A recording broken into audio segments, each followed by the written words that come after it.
Perfect. So welcome and thank you for joining us for another episode of the Jane Irrigation Training Series.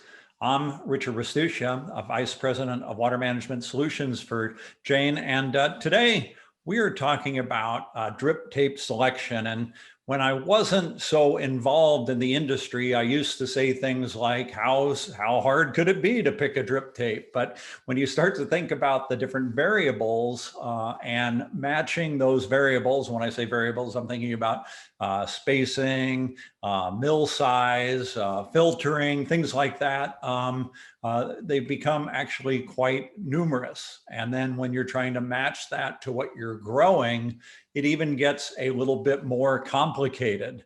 But lucky for us, Kevin Stewart is with us this afternoon, and he's taking some of that complication or taking some of the mystery out of this. And in fact, he's actually going to take us through a step-by-step process that you can follow and easily pick the right drip tape for what you're growing. Now, for those of you who know Kevin, you know he's an agricultural specialist recognized by the IEA. He's been involved for the last more than 15 years with irrigation and has grown up and spent his entire life involved with agriculture. Kevin's always a pleasure to talk with. I always learn a lot when I do talk with him. He's very passionate about ag. He's very passionate about making sure his customers get good value for every interaction that they have with Kevin. I'm sure his phone rings off the hook all the time because people are wanting to get this information from him. So with that, I want to say, Kevin, welcome, and thanks for joining us for another webinar. Yeah, thanks, Richard. Thanks for having me. Happy to be here. And I'm always happy to share a little bit with the group. And today we'll really kind of focus in on what you mentioned. We'll talk about kind of a tape selection guide and what different components go into somebody really trying to figure out what's going to be the best drip tape option for their farm operation. This presentation will really be focused around the annual vegetable and fruit crops. And we'll talk a little bit about maybe some permanent systems, but really kind of focused about annual fruit and vegetable crops. Okay, great. And I just, there's a couple housekeeping items I wanted to cover first, Kevin. First one is I want to let everybody know I've got the chat and the Q&A open. So as you have questions, feel free to drop those questions in there and I'll relay them to Kevin. So that's number one. Number two, we just got word last week from the Irrigation Association, something that I know Kevin and myself are very active in, that many of our presentations are now eligible for continuing education credits. So that's great news for all of you that are watching and participating with that. And then finally, Kevin, I know you had a pretty good road trip through a good portion of the West last week. Saw a lot of growers, a lot of dealers. How is it for everybody out there so far at the beginning of the year? Yeah, I think people are pretty optimistic. They're anxious to get going, and it's busy, I guess, in a word. A lot of people are busy, and we're in the season, and systems have been installed or being installed. Irrigation systems are being turned on and fired up and putting water to it. So yeah, it's a pretty busy time. We finish our fiscal year at the end of March and we go right into the springtime of irrigation. And yeah, it's kind of a fun time of the year to go out and visit people and see how your product's performing. Yeah, very nice. Yeah, fun time of the year, especially for those of us who like to stay busy. Absolutely, yeah. Well, I like to, with almost all my presentations, I kind of like to kind of kick off with kind of a definition of what drip irrigation is. And I'll just kind of go through and define it. But drip irrigation is really a system that is applying very low volumes of water and nutrients through an irrigation system device. It's regulated down to a specific flow at very, very low pressures. And we're delivering water directly to both water and nutrients directly to the crop or the root zone at a very high uniformity rate. So when I talk about low pressures, I'm really talking about pressures that are probably in that 10 psi range. And when I'm talking about high uniformity rates, we always strive to be at or above 90%. So just a little quick definition on drip irrigation. According to the 2018 Farm and Irrigation Water Survey, it's published every 5 years. Um, Drip irrigation, and I'm talking about mainly drip tape irrigation, was just under 4 million acres of the 56 million total irrigated acres. So this data ranges from 2013 to 2018, which in this time period would have had a rate of growth of about 5% each year. So drip irrigation and micro irrigation, all included, represent maybe about 10% approximately of the U.S. irrigated acres. Now this goes back to 2018, so it's a few years old. It's a small percent, but it's a very interesting percent. It's a growing percent that we've been involved in, and it's expanded kind of above and beyond maybe some of the traditional, high value crops into just a number of different crops across the U.S. and across the globe. So, Kevin, are there more non-irrigated acres in ag than irrigated acres in the U.S.? That's a good question. Non-irrigated acres versus irrigated acres. I'm not totally sure, Richard, on that. I can look into that and circle back with you on it. Yeah. Okay. Yeah. I just was reading something a few weeks ago, and it was just talking about the production off the irrigated acres being so much higher, and but still and it was really presenting that there's a need for more irrigated acres because of the yields being so much better. Yeah. I mean, I know that as you just mentioned, the percent of the, I don't know the exact specifics, but the percent of yields that come off of irrigated acres are much higher, obviously, than a non-irrigated acre. Yeah. So just a little background on drip.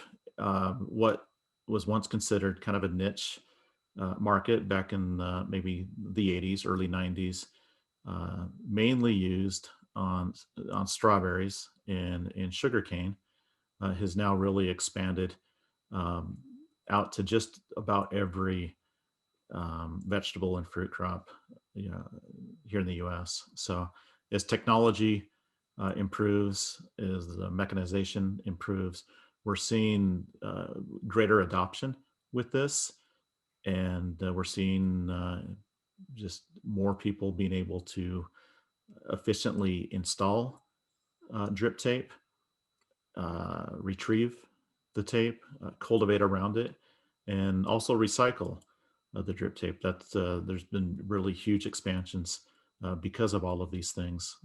I would say GPS has really added a tremendous benefit as well on being able to lay your drip tape and plant around it without nicking it or planting directly on top of it, unless that really is the goal.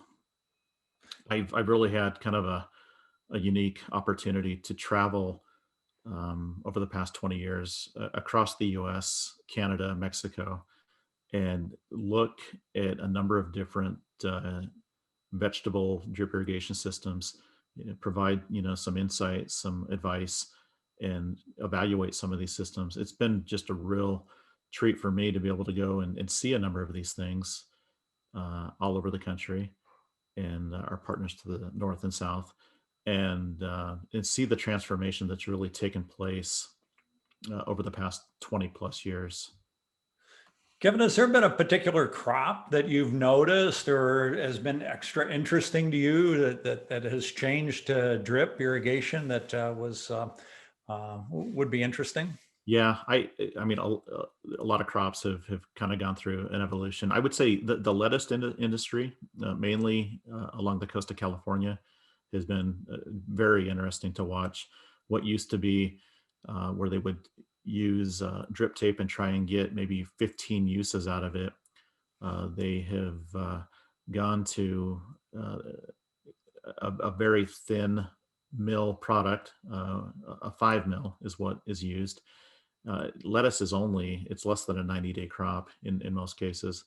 And so, yeah, they've gone from heavy wall products where they're trying to get multiple uses out of, to a thin wall product where they're getting one use and they're recycling the tape. So they're looking for those good sustainable efforts.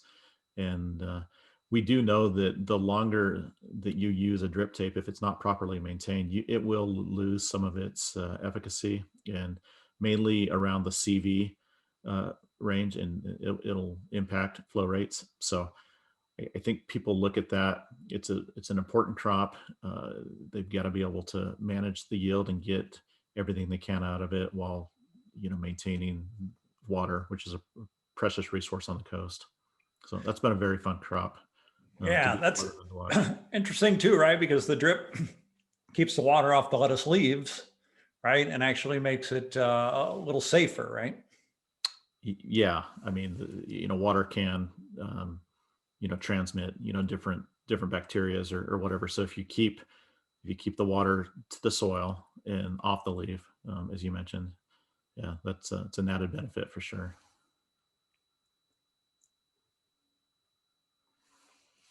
So you look at the advantages to somebody adopting drip, and I've just listed off a few advantages here that I wanted to kind of go over. Can you save water? Can you reduce your water use? In most cases, absolutely, you can. Many growers save water if they're careful to follow and adopt some sort of irrigation scheduling practice, or have a company manage their water uh, for them. This is something that we have at Jane have invested a lot of time and effort into the technology, to where we'll come out and we'll basically manage that for a grower, to tell them how much they need to irrigate, when they need to irrigate. So yeah, there's definitely water savings if you are able to use some type of technology to help you determine when and how much to irrigate. Increased yields. This is probably one of the biggest draws.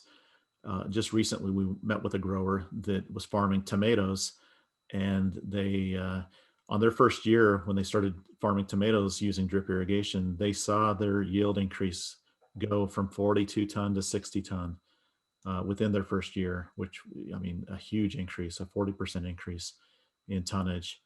So they took full advantage of the drip. I would say that they consulted with their local irrigation dealer, and they consulted with a certified irrigation designer to help design their system so that it was operating at really, at the highest level possible. So, and then taking advantage of injecting fertilizer through the drip. All of these things kind of going into place really increase their yields significantly. Something, if you've listened to a few of my presentations, you using drip, you can and you will use less pressure. You're going to use less energy, and on average, and this is a conservative number, but we've kind of looked at this, and you're probably at least saving $1 for every psi that you save per acre per season. And so if you look at maybe a high pressure sprinkler system operating at 50 to 60 pounds versus psi versus a drip where you're maybe as low as 10 psi, you can do the math quickly and see these significant savings in pressure. You can also reduce your weed pressure as well if you're applying that water directly to the crop and not letting it get out into the furrow or in between plants. You're going to reduce the amount of weeds that you can see in your field. I would also add that plastic mulch film, very common practice in a lot of crops. If you use that in conjunction with the drip system, you're able to save quite a bit of weed pressure, and you'll reduce that and not have to worry so much about that. Something that was another interesting note is just the uninterrupted field operations. You can keep irrigating. You can keep. You can cultivate. You can spray. You can even harvest. In some cases with certain crops, without turning off your irrigation system. So I know that that's an added value when people are deciding, is this the right technology that I want to use? Hey, Kevin, do you have a example of a crop or something that would be helpful in this uninterrupted field operations? Yeah, the one I guess that I can think of that mainly comes to mind is there's alfalfa growers. A lot of hay growers have adopted drip irrigation, and this drip tape is placed 18 inches below the soil surface, and it's probably placed about every 30 to 40 inches apart from each other. They're actually traditionally when you cut and swath and harvest your hay, bale your hay, you need to turn off the irrigation system for maybe 10 days or longer. That's always a little bit of a balance where you could possibly stress that crop. With drip, you can actually irrigate and be in the field harvesting your crop at the same time. You probably curtail back the irrigation a little bit, but I mean that would be one example of kind of that uninterrupted field operation of harvest while you're irrigating. That's a great example. Yeah, thank you. Yeah, you're welcome. And just being able to precisely apply fertilizer directly to the crop and keep that right in the root zone.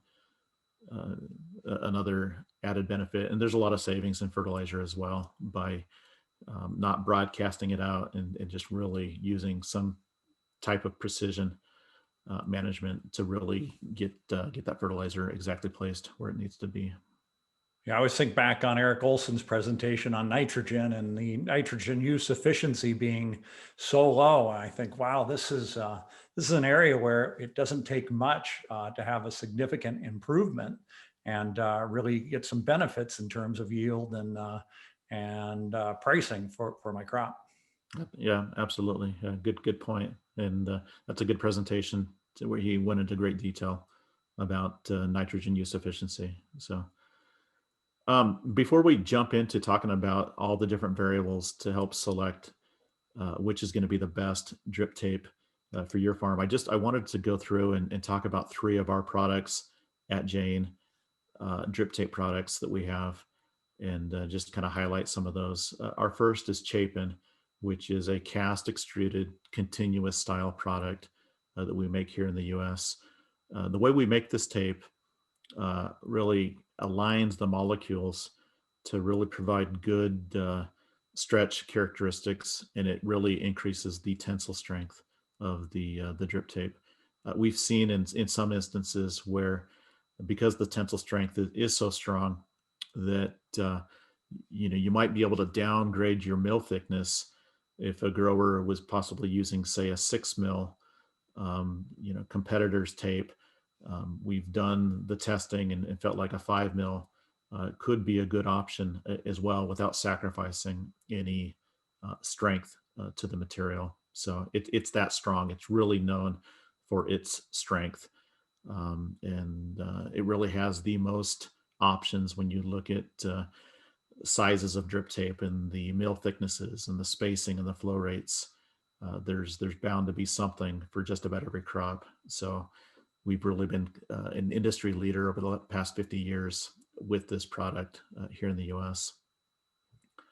The Cascade product, which is right here, it's an extruded product where we insert an individual discrete emitter directly into the plastic. This emitter was really designed to keep a very fast velocity within the emitter. It's difficult to plug this emitter if you have heavy silt loads or heavy loads of clay, which are very common with any type of surface irrigation. If that is a concern, this is really going to be a great choice to really try and flush out those heavy silt loads or clay loads. So this product has really been an industry leader in strawberries and tomatoes, and in the center part of the country in kind of the corn, soybean market, and also in cotton in Texas and Oklahoma and other parts. And our turbo tape, which is one of our newer products, it's a continuous ribbon style drip tape that we was developed really to achieve very close emitter spacings at very, very low flow rates. And we'll kind of talk about why that's important, but it also has these multiple filtering inlets that run the entire continuous side on both sides of the emitter that really help filter out any type of large sand particles or any types of algae or organic material. It's been a great option for heavy soils. We also use it in sandy soils as well. We've seen the strawberry rootstock industry really adopt this product. It's been just really a mainstay for that. And we've also seen a number of onion and garlic growers have really embraced this product. It's been just a really good product for those industries and a number of others as well. Hey, Kevin, we've got a question coming in from one of our viewers. With all three of those products, do I need, in most instances, a filter? You do need a filter. Yeah, yeah. You definitely want to use some type of a filter that is going to filter at least down to 120 mesh, somewhere between that 120 to 200 mesh. And there's, if you have specific questions on that, you can visit with me. But depending on kind of the size of the emitter and the flow rate, is our products range somewhere in that 120 to 200 mesh, depending on the size of the emitter. But yeah, you definitely don't want to cut corners on filtration. Yeah. Okay, great. Thank you. So when you look at the selection process, I listed down some good questions to keep in mind and to ask as you're kind of going through trying to narrow down what's going to be the best product for your farm. One of the first things to really ask is this going to be an annual or is it going to be a permanent application? Is this going to be in the ground for 100 days or is it going to be in the ground for 5 years or 10 years or even longer than that? It's really good to kind of think through what the end goal is with the drip tape. This will help you set a budget, but also, as I mentioned, if you don't maintain your drip system over years, you will see some degradation. And so, I mean, you need to flush your system. You need to have a good maintenance program to keep everything operating as efficiently as possible. The next thing is really what kind of topography are you looking at? Is your field flat or is there a slope to it? And that will really determine whether you need a PC or a non-PC product. I will say in most drip tape applications, I would say most of these are non-PC type applications. They're on relatively flat fields with maybe a little bit of slope. If you are have a downhill slope that maybe exceeds 4%, at that point, you probably want to take a good look at a PC option. You'll definitely want to make sure that you have visited with a certified irrigation designer to help design your field and your system, just to make sure you know exactly what the parameters are of that drip tape. It's good to ask, how far am I going to run this drip tape? What is the run length? And the goal is really to keep this as high as a emission uniformity as possible. We shoot for 90+%. And so that really kind of depends on selecting the right size to match up with that run length. So we make inside diameters that range from 5/8 to 7/8 to 1 inch, an inch and 3/8. And those are all dependent on, are you looking at running your drip tape 500 feet? Or are you looking at running it 2,500 feet? So those are good questions to really understand and ask. It's good to know what soil type you're dealing with and really what the tape placement's going to be. How deep are you going to bury the drip tape? So that will help really determine two things. It'll help determine the mill thickness that you're going to use, but also understand kind of what spacing you might need and how water is going to move throughout that soil profile. And we'll kind of touch on that a little bit more. It's good to understand, are you planting into a field that has a lot of pests or insects? Um, they can damage your drip tape if you don't have a good plan in place. So I think that's something to really consider. What is the water quality? So Matt had asked the question about filtration. Yeah, you definitely want filtered water, whether it's surface water or well water. I think it's always good to have some type of filtration. And again, we recommend between 120 and 200 mesh. It's good to understand, are you dealing with organics or inorganics?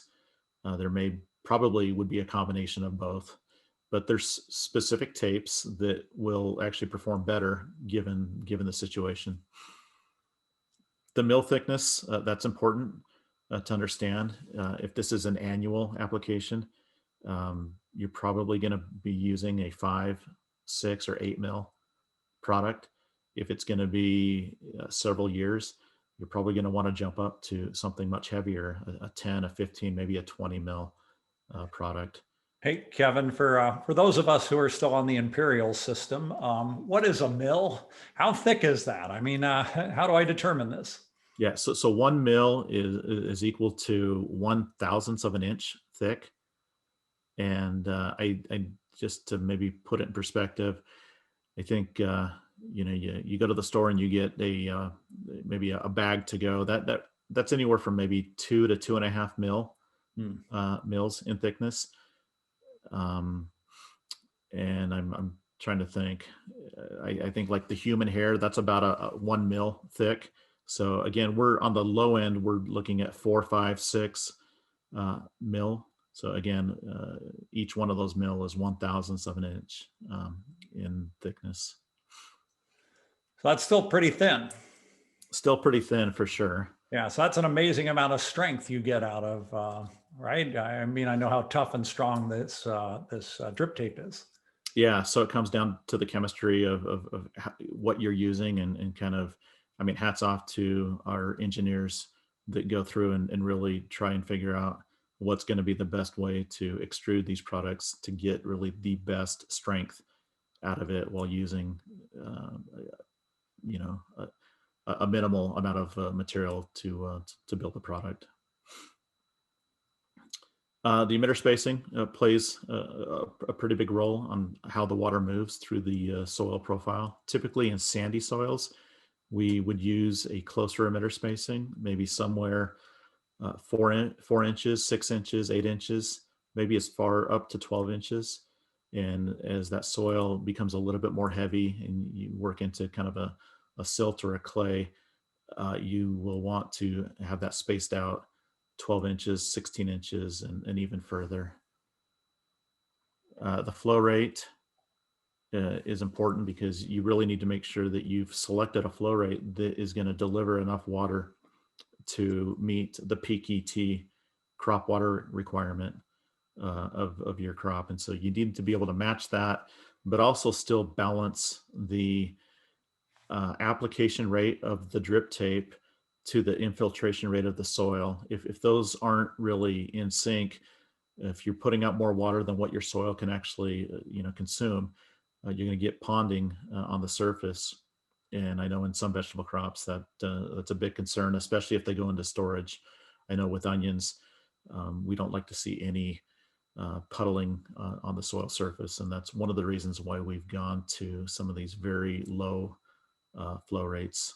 And when I say low flow rates, I'm talking about like maybe like a 0.06 gallon per hour. So, for those that operate in the world of half gallon per hour, you can see what I'm talking about as far as very, very low flow rates. The outlet selection of the emitter. Different soil types have different characteristics, and we've created 3 different outlets to try and mitigate any soil from coming into the outlet itself and maybe getting ingested into the emitter. There's fine sandy soils with very light silt or clay amounts, almost like a pulverized type soil that if you have a laser drilled hole, just that might be enough of an opening for something just to settle into that. And so it's good to understand whether you're working with that type of soil or not. If you were in that case, we'd probably recommend a slit outlet that completely remains closed when it's not under pressure. The minute you pressurize that, it opens up, it allows water to pass through, and then it closes back down when it's depressurized. So finding the right outlet to match the soil type, that's important as well. And then just understanding what pressure you're operating at. Um, each drip tape, depending on the inside diameter and the mill thickness, they all have different pressure ratings. And so if you're in that 8 to 10 psi, um, you're going to be fine. But if you're on pushing the envelope and above that, you may want to consider something a little bit heavier in mill thickness. And the goal is, with all of these things said, that you're going to come to uh, some type of decision.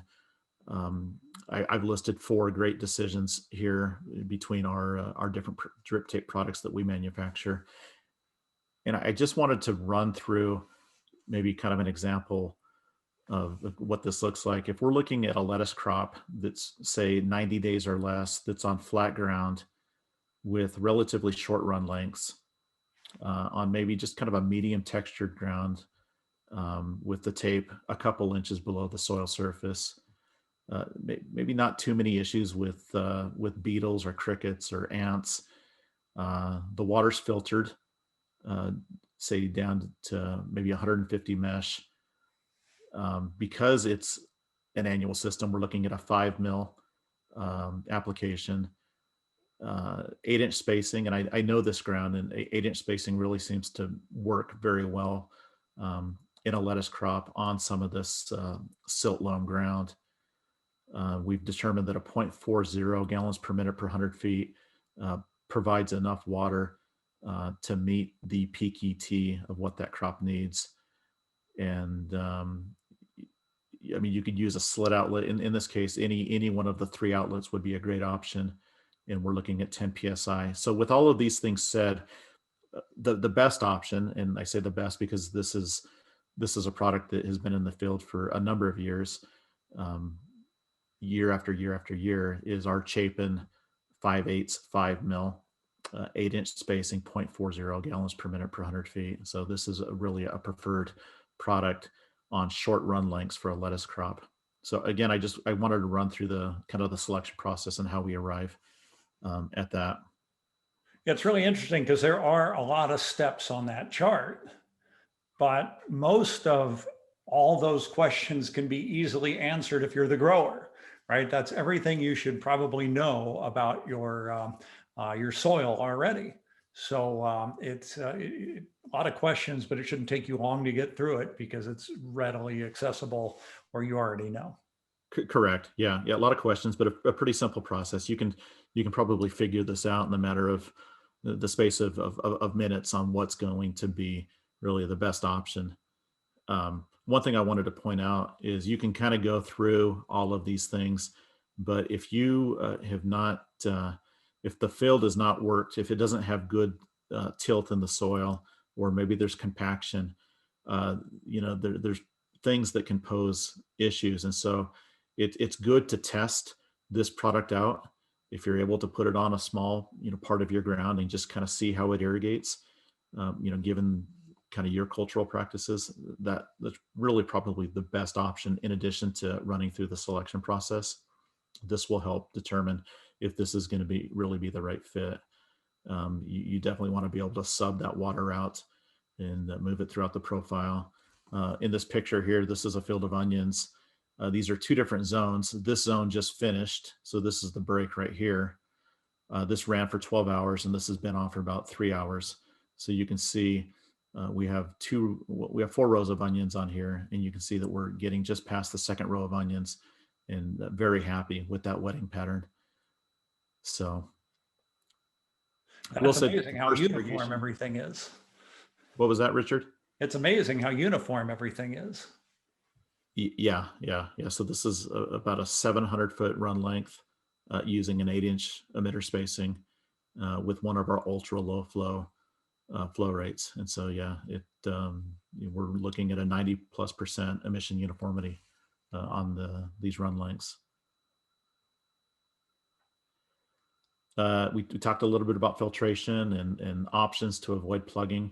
When dealing with organics or possibly large sand particles, this option works really, really good. If you can see, this is on both sides, but each one of these are filtering inlets. And so everything has to pass through these outside inlets before it can make its way into the secondary inlets and through the emitter pathway. It's almost like a filter within a, the drip tape. So that's not a reason to not use a good filtration system, but this is just a good extra line of defense that will impede anything from really moving in. If these do get plugged, and again, they run the continuous length, and so you can have some of them plugged and still have enough water um, be allowed to supply what the emitter needs with a simple flush of 1.5 to 2 feet per second. In most cases, you're able to remove and evacuate any kind of debris that's accumulated in here and flush that out the end of the tape. If you have heavy silt loads, like I mentioned earlier, this cascade is probably one of the best options for that. It, uh, the size of the emitter or the length of it is very short, so the distance that you need to travel to move things out is quite a bit less than a continuous style tape, and that we have really good velocity within. Not to mention it's got a very good large cross section, so it's difficult to plug this. So if you have heavy loads of silt or clay, this is really a great option to clean those out and just do a good job flushing out those clay and silt particles. We talked a little bit about insects and rodent issues. I think the best way to control this is to first, I would consult definitely with a pest control advisor and ask what chemicals he or she thinks would be the best option to run through your drip tape, or maybe it's something that you spray on your field. But considering a professional in that is probably one of the first things you should do. Understanding the mill thickness is important as well.